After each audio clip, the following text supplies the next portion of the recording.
Hey friends, welcome back to the book club series where we distill and discuss highlights from some of my favorite books. And today we're talking about Your Money or Your Life by Vicki Robin, which is one of the most important books that completely changed my relationship with money. Its subtitle is 9 Steps to Transforming Your Relationship with Money and Achieving Financial Independence, which sounds a bit like self-helpy, but actually it's a very well put together book that when I read it really changed my mindset when it came to work and money and how it kind of fits into my life. Let's start with a passage from the book that really resonated with me. Once upon a time, earning a living was the means to an end. The means was earning and the end was living. But over time, our relationship with money, earning it, spending it, investing it, owning it, protecting it, worrying about it, has taken over the major part of our lives. Most of us spend more than 40 hours of the week's total of 168 hours earning money. We must take time to dress for our jobs, commute to our jobs, think about our jobs at work, and when we're at home, decompress from our jobs. We must spend money to maintain our jobs, job costuming, commuting costs, food bought expensively at the workplace. With all that time and money spent on and around our jobs,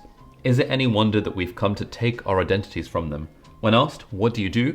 We don't say, I do plumbing, we say, I am a plumber. She goes on to make the point that we're not really making a living from work. Do we come home from our making a living activity with more life?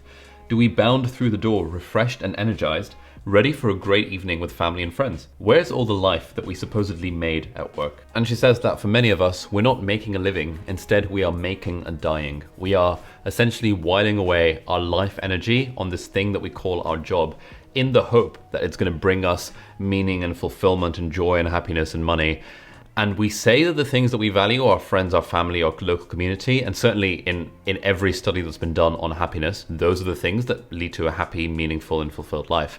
And yet, most of the hours that we spend of our life energy is devoted to our jobs. This is making a dying rather than making a living. So that was point number 1. The next major theme in the book is about the question, what is enough? In an environment of more is better, enough is like the horizon, always receding. And there's a concept that she talks about that really illustrates this, and it's called the fulfillment curve. It shows the relationship between the experience of fulfillment and the amount of money that we spend. At the beginning of our lives, more possessions means more fulfillment as we get our basic needs met. And as we move from the bare necessities to the niceties, the positive relationship between new things and fulfillment becomes more deeply embedded. We then move beyond niceties to luxuries, and throughout these stages, we increasingly come to associate more money with increased levels of fulfillment because that's the way the curve's going. But then one day we hit a fulfillment ceiling where more money and more possessions don't actually give us lasting fulfillment. And beyond that peak of enough, we then start to just accumulate more and more clutter the more and more stuff we buy, and then the fulfillment curve starts to go downwards. The more we spend, the more we accumulate, but the less satisfaction we're able to accrue from these possessions. And so with this in mind, what I think about all the time is like, where is my concept of enough, like in all the different aspects of life? And in fact, there's research from Nobel Prize winning economist Daniel Kahneman about this relationship between money and happiness. And he finds that at a certain point, more money does not lead to more happiness, and that point of enough in some of the studies is around $75,000 a year. And so ultimately, as Robin says, fulfillment is our compass and our rudder for transforming our relationship with money. Thirdly, she talks a lot about how instead of thinking of money as this nebulous concept, we can think of money as our life energy. Like, the concept of money is quite hard to define, but what's always going to be true is that money is what we exchange our life energy for. Our life energy is essentially our allotment of time here on earth, the precious hours of life available to us. So every expense that we have, everything that we buy, is actually equivalent to hours of life energy that we've given up to earn the money to buy the thing. And once we start thinking of money as this proxy for life energy, we can start to calculate the real cost of stuff in terms of life energy. For example, if we're eyeing up that new iPad Air that costs $800 and we're working in a job that pays us $10 an hour, that would be 80 hours of life energy we're exchanging for this iPad, or 2 weeks of full-time work. And then we can ask ourselves, is that really worth it? On that note, one thing that really is worth the life energy that we exchange for it is investing in ourselves, investing in learning, investing in our skills. And a fantastic way of doing that is by taking online courses over at Brilliant, who are very kindly sponsoring this video. If you haven't heard, Brilliant is an amazing platform for interactive courses on maths, science, and computer science. The courses are all engaging and interactive and fun in a way that really sort of teaches you the bare bones of the concept and then lets you apply it to real life scenarios. So it's much more interesting than the way that we learn school stuff. One of their newer courses that I've quite liked is about knowledge and uncertainty. And that looks at things like Bayesian networks, causal inference, and information theory.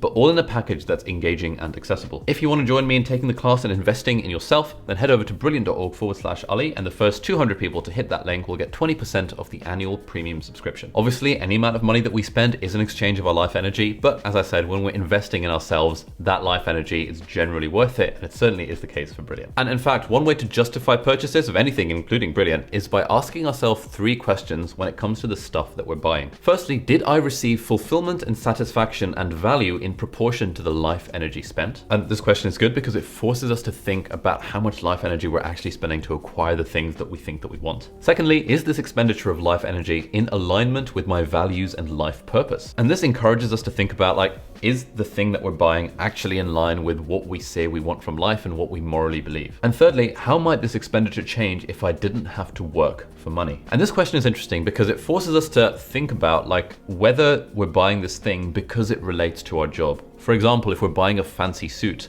to wear to work to impress our colleagues, or a fancy watch that, you know, our colleagues can give a nod to, if we didn't have to go to work, would we still have that expense? And I think it really highlights an aspect of life that we don't often think about, which is that in order to maintain our jobs and maintain our standard of living, supposedly for our peers, we end up spending a lot more money than we really have to. And so those were just 3 discussion points from the book. There is so much more to talk about. There's some really interesting stuff in here about jobs and the history of work and how we think about money and leisure and fulfillment and meaning and all that kind of stuff. But if you want to learn about how I've personally applied the principles in here to achieve financial independence, then hit the playlist over here, which talks about how I developed various streams of passive income to get to this point of financial independence. Thank you very much for watching. I hope you enjoyed this video, and I'll see you in the next one.